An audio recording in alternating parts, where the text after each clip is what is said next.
আমি আমার দোকানটা আপনাদের সঙ্গে শেয়ার করব। দেখুন, ওইটা আমার আব্বু,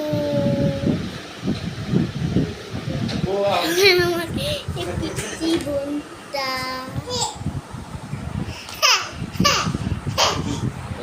হাসছে। আর যেটা দেখলেন এটা আমার বোন আর আমার আব্বু, আর এই যে আমি।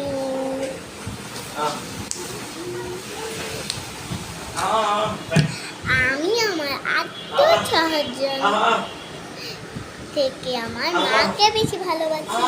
হাই গাইস, তো আমি গেলাম।